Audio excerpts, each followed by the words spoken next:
어떤 기억은 시간이 지나도 잊히지가 않습니다. 20년의 세월이 흘렀지만 많은 사람들의 가슴엔 화재 참사의 아픔이 고스란히 남아 있습니다.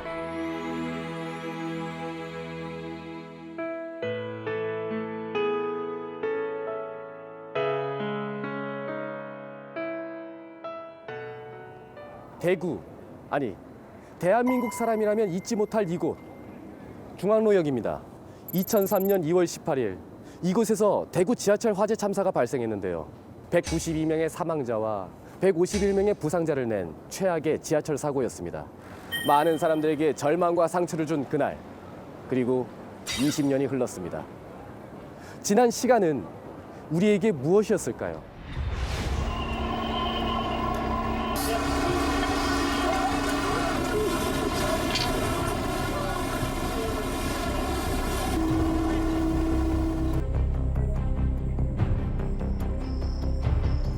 참사 후 20년. 대구 지하철은 이제 화재로부터 안전할까요?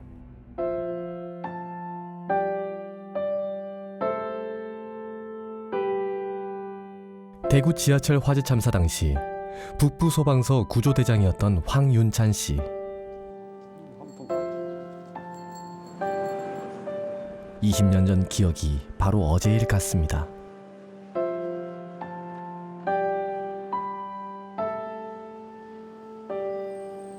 인명구조로 바로 출동해 여기 차를 세우고 일이 투입돼 갖고 들어간 거죠. 이제 1차적으로. 출동할 때만 해도 이렇게 큰 화재일 줄은 상상도 못했습니다. 시커먼 연기가 이리 하고 저쪽에 가면은 그 항기구가 있어. 항기구 쪽에서 올라오고 여기가 연기가 시커먼 연기가 이리 뿜어져 나오고 있는 상황이었죠. 걷잡을 수 없이 흘러가던 그날의 상황. 살아남은 허승술 씨에게도 그날은 고통스러운 기억입니다. 세월이 많이 흘렀지요. 나도 늙었고. 근데 뭐 지하철역에 오면 긴 옛날 생각이 섬찟한 생각이 나죠. 생과 사를 가르는 건 찰나였습니다. 아이 불났구나, 살아야 되겠다 싶어서. 그러게 막 다리에 내 살리려고 올라가는데 쭉 앞에 내려가 올라가는 사람이 꽉 찼어요. 영문들한테 막 불났다고 하면 저러고 뛰어나갔죠. 나가니까 일단 올라가니까 이제 소방대가 오더라고요. 예, 소방대가 오고 바람 나오는데 그 뭐 연기가 확 올라오더라고요. 그게 순식간에 차본 거라. 순식간에? 예, 순식간에. 만약 지옥이란 것이 있다면 그날의 중앙로역의 모습일 겁니다. 거대한 화마와 시꺼먼 연기 속에서 모두가 우왕좌왕했습니다. 구조대원들은 무작정 지하철역 안으로 뛰어들어갔습니다.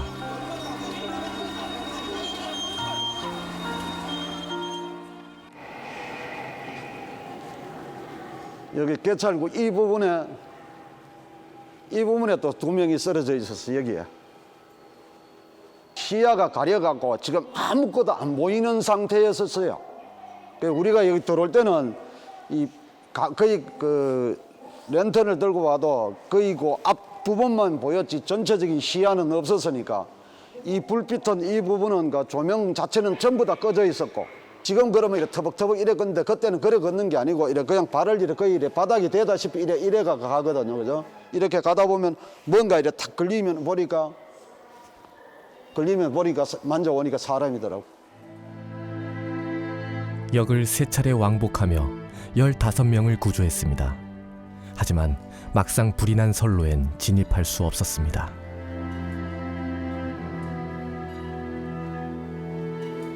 그러가 마지막에 개찰구를 빠져 지하선로로 들어가려고 하니까 열기 때문에 못 들어갔어요. 거기 워낙 뜨거워가 그 밑에서 객차가 선로에서 오는 그 열기가 너무 강해갖고 방화복 입어도? 네, 입어도.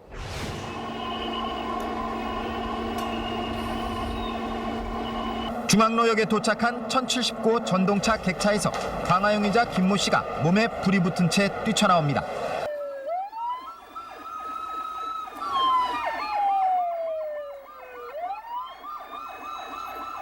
결국 전동차 안은 유독가스와 어둠, 공포에 질린 승객들로 아비규환이 되고 말았습니다. 출동한 경찰과 소방대원의 귀에는 살려달라는 승객들의 절규가 울렸지만 유독가스 때문에 접근조차 어려웠습니다.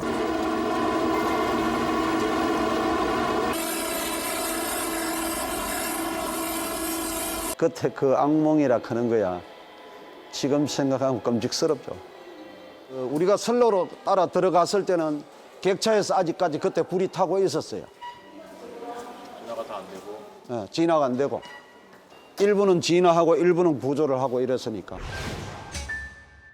한 남성의 방화로 시작된 참사.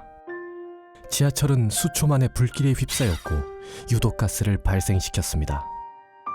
게다가 화재에 대한 사람들의 대응 능력이 미흡하면서 피해가 더욱 확산됐습니다. 그렇게 큰 화재를 눈앞에서 목격한 시민들이나 그 당시 공사의 직원들이 거기에 대응하는 능력이 사실 부족했습니다. 그러다 보니까 화재 진압은 물론이고 대규모 인원이 한꺼번에 순조롭게 피난하는 대피 방법까지도 몰랐기 때문에 큰 피해가 있었죠. 1080호 전동차가 대구역에서 중앙로역으로 진입하지만 안 했더라도 또 혹시 이미 출발했더라도 무정차 통과를 했더라면 아니면은 빨리 1080호의 그 승객들을 비상대피를 시켰더라면 하는 그런 아쉬움이 있잖아요. 그게 그 당시에 다 비상대응 매뉴얼이 부족했기 때문에 일어난 일이었습니다. 바쁜 삶을 살아가는 우리에게 발이 되어주는 지하철. 하루에 약 40만 명의 사람들이 대구 도시철도를 이용합니다. 학교 갈 때나 집 갈 때, 친구 만날 때, 다른 데 시내 갈 때나. 하루에 몇 번 정도 타는 것 같아요, 지하철을? 많이 타면 3-4번, 적게 타면 1-2번 정도. 우리 나이에는 지하철이 무료니까 웬만하면 지하철을 이용하는 게 빠르고 좋아요. 20년 전 그날 이후 대구 지하철 안전 시스템은 대수술을 거쳤다고 할 만큼 달라졌습니다.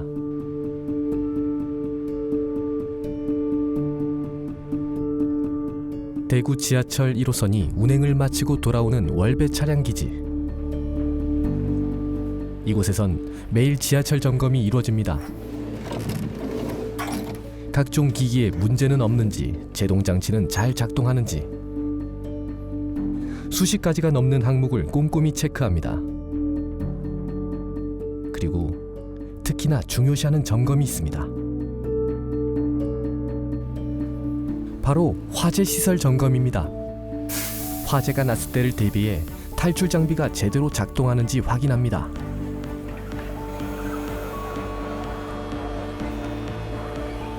지하철 좌석 아래에 있는 비상 코크를 작동하면 비상시 문을 열고 탈출할 수 있습니다. 뭘 점검하시는 거죠? 출입문 비상 코크를 점검하고 있습니다. 이게 어떤 역할을 하는 건가요? 승객이 전동차가 만약에 전원이 죽었을 때 대피하기 위해서는 출입문을 강제로 열 수 있게, 수동으로 열 수 있게 하는 장치입니다.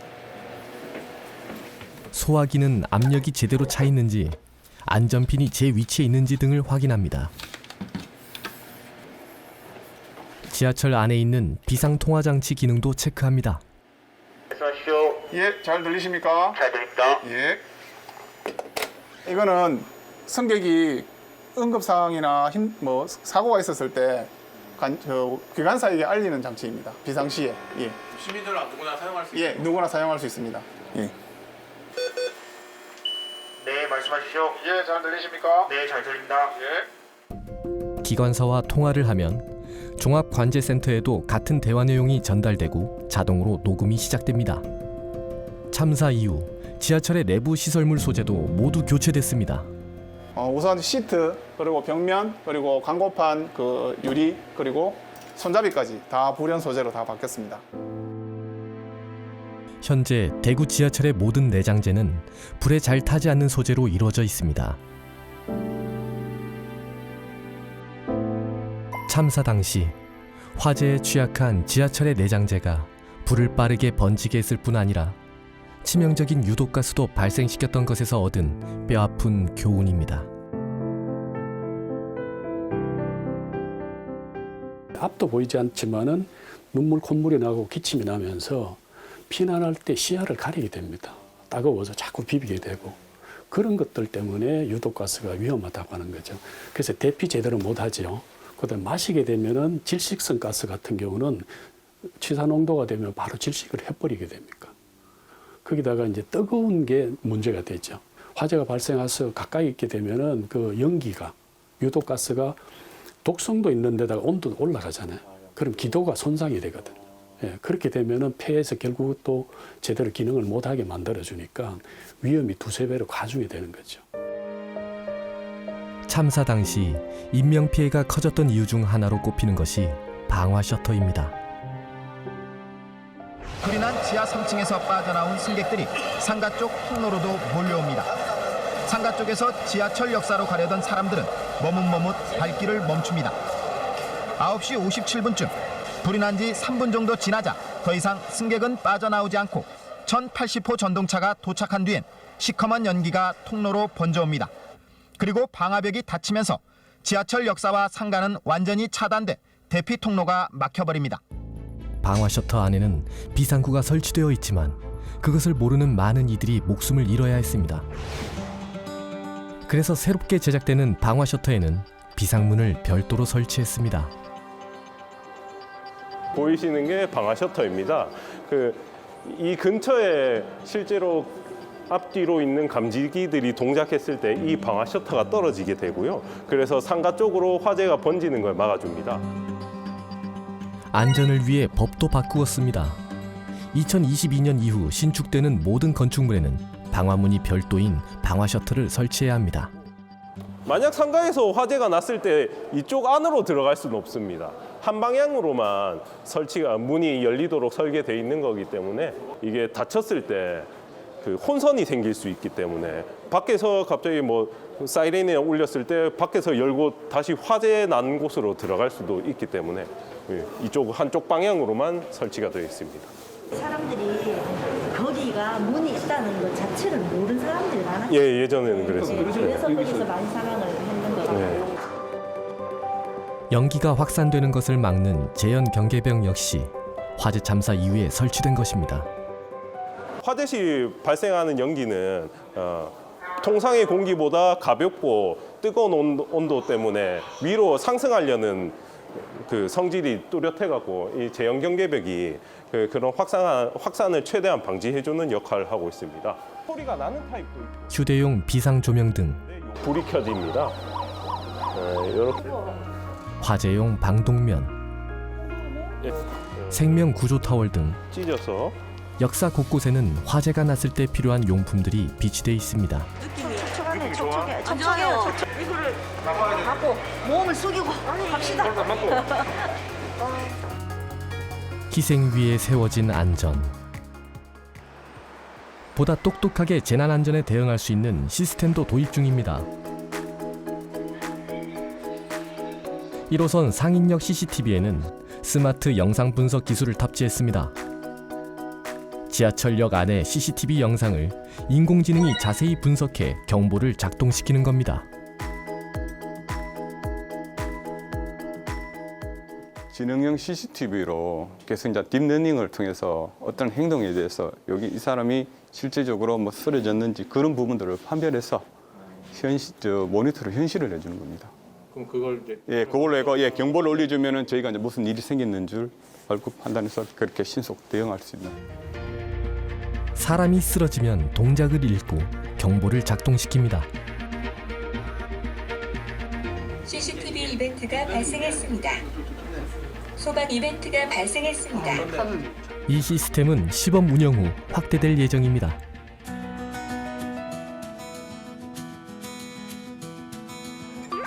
대구 지하철 화재 참사 12년 후 새롭게 개통된 대구 도시철도 3호선. 칠곡 경대병원역과 용지역까지 23.1km를 잇는 대한민국 최초의 대중교통 모노레일입니다. 도시철도 3호선은 지하철과 다르게 지상으로 운행됩니다. 그렇다면 비상 상황 시 어떻게 해야 할까? 이를 위해서 스파이럴 슈터를 국내 최초로 도입했습니다. 열차가 예기치 못한 고장으로 이제 자력 운행이 불가능하고 이제 구원 운전도 불가능할 시에 이제 스파이럴 슈트를 이용해서 승객분들을 이제 지상으로 안전하게 이제 대피하는 데 사용하는 이제 탈출 기구입니다. 항공기에서 주로 쓰이는 탈출 장치 스파이럴 슈터. 열차 전면 좌우에 4개가 설치되어 있습니다.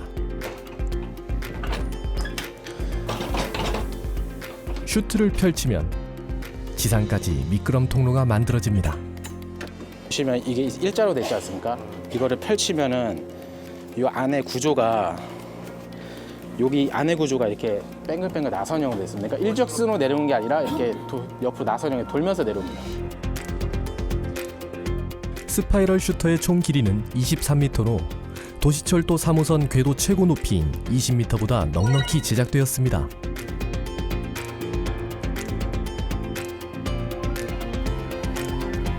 스파이럴 슈터는 비상시에 승객 안전을 지켜내는 데 쓰일 예정입니다. 위급 상황에 제대로 사용하기 위해 수시로 훈련도 진행하고 있습니다.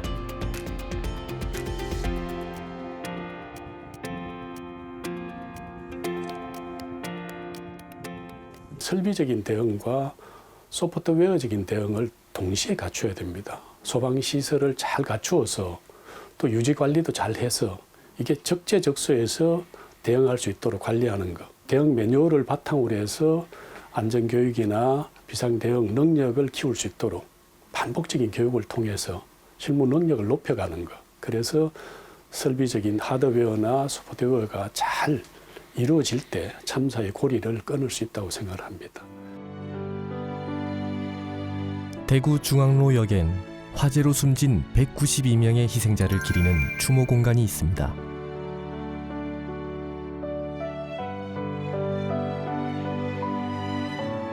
(20년) 전 참사 현장이 그대로 보존된 공간.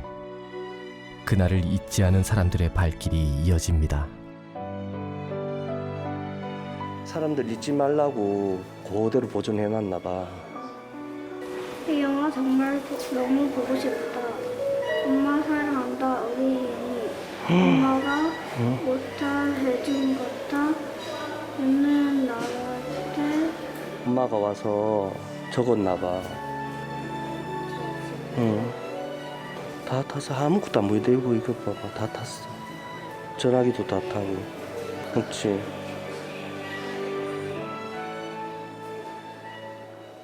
굉장히 마음 아팠죠. 남일 같지도 않고 그게 제가 될 수도 있고 제 친구가 될 수도 있고 이러니까 너무 마음 아팠죠. 올 때마다 약간 무섭죠. 어떻게 보면 무섭기도 하고 좀 안타깝기도 하고. 일단 앞으로는 이런 일이 절대로 일어나면 안 되겠다는 생각이 들긴 해서. 그날의 아픔이 다시는 반복되지 않기를 바랍니다. 수많은 피해자의 죽음과 고통, 그 위에 현재 우리의 안전이 세워졌습니다. 대구 지하철 참사 이후 대한민국 철도 안전은 크게 달라졌는데요. 모든 전동차에는 불연제, 극난연제로 교체되었고 화재 대비 매뉴얼도 마련되었습니다. 그리고 시민에 대한 안전 교육도 노력하고 있죠. 대구 시민 안전 테마파크. 지진, 화재, 교통안전 등 다양한 안전체험 교육 프로그램이 진행되는 이곳은 대구 지하철 화재 참사를 계기로 건립되었습니다.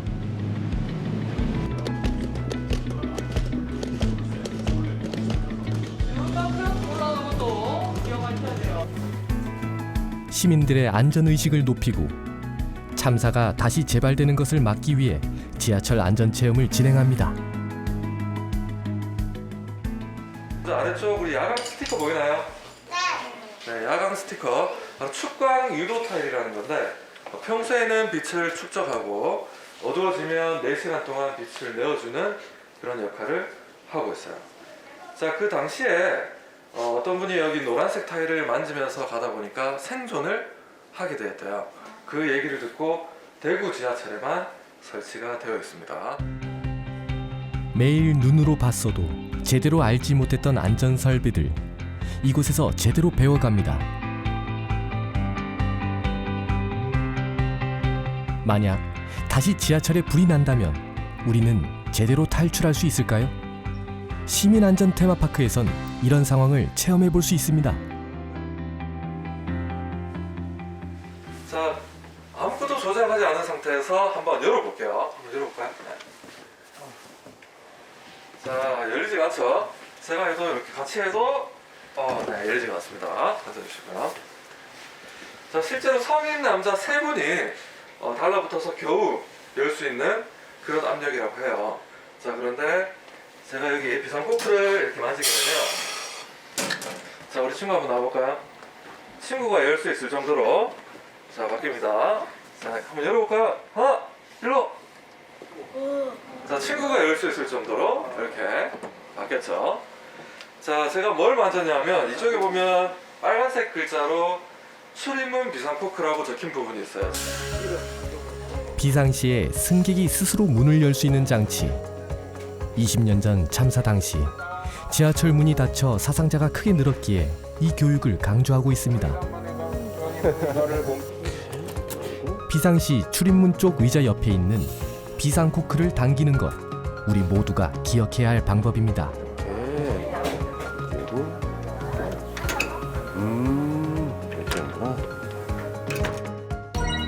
가상의 지하철 화재 상황. 네, 여기 불이 났어요, 불. 순식간에 눈앞이 깜깜하고 열기가 가득 차고 연기로 숨조차 제대로 쉴 수 없습니다.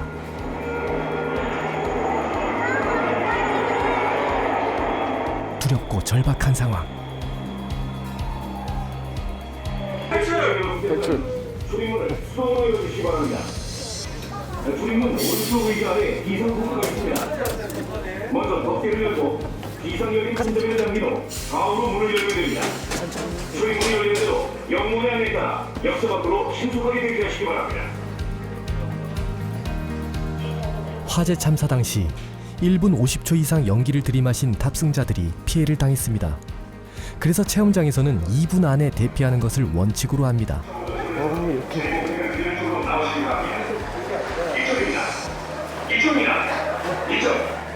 얼마나 걸었을까? 여기다. 가상 훈련인데도 빛이 보이고 나서야 안심이 됩니다. 조금 더 힘을 내서 제 목표가 비용적으로 나오시기 바랍니다. 이쪽입니다.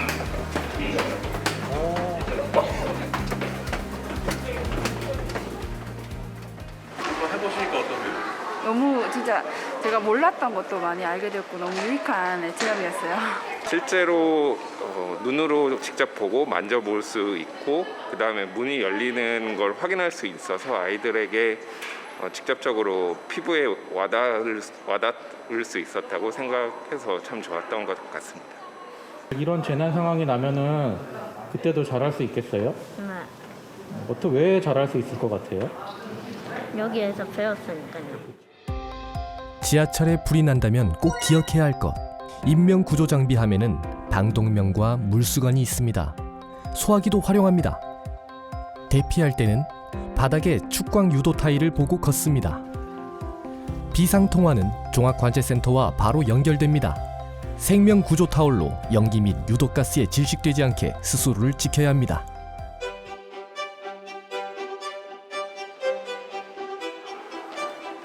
응급 상황은 언제 어디서든 누구에게나 닥칠 수 있습니다.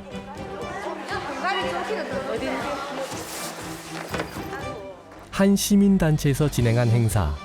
시민들을 대상으로 심폐소생술 실습 교육을 실시했습니다. 지하철에서는 지금 여기 유동인구가 많기 때문에요. 많은 사람들에서 공부하기 위해서요. 만약 급성 심정지 환자를 만난다면 이 환자가 어떤 상태인가 확인하기 위해서 숨을 쉬는지 봅니다. 자, 얼굴 한번 보시고요. 가슴 보시고 배 보시고 숨 쉬면 배와 가슴이 오르락 내리락 하실 거예요. 그걸 관찰해서 호흡이 없다고 판단이 되면 급성 심정지 환자의 골든타임은 단 4분. 그 안에 심폐소생술을 해야 합니다. 이 손가락 끝이 여기 갈비뼈를 눌러서 갈비뼈가 부러질 수 있어요.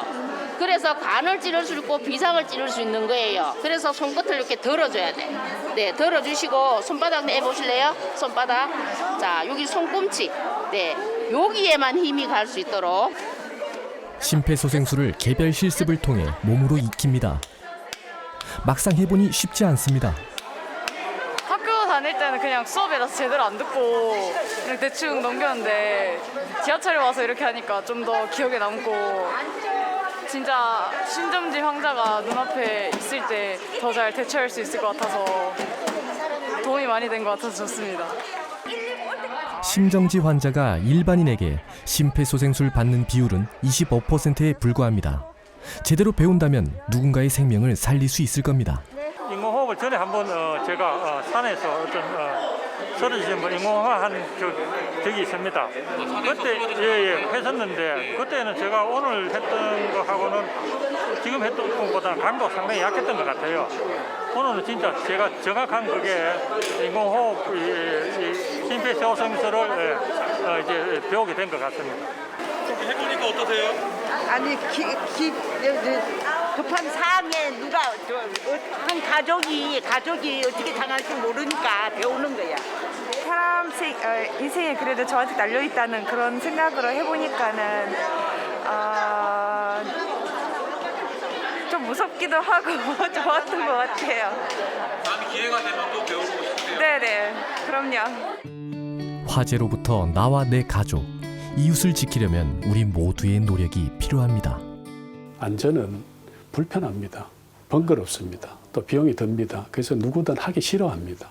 그러나 지금까지 경험으로 보면은 안전은 준비한 만큼만 지켜지는 원칙이 있더라고요. 그래서 불편하더라도 참아내고 비용이 들더라도 더 큰 비용을 막을 수 있다는 그런 생각으로 잘 준비해서 다시는 이런 참사가 발생하지 않도록 우리 모두 함께 노력했으면 좋겠습니다. 20년 전 그날의 비극이 되풀이되지 않으려면 우리는 기억해야 합니다.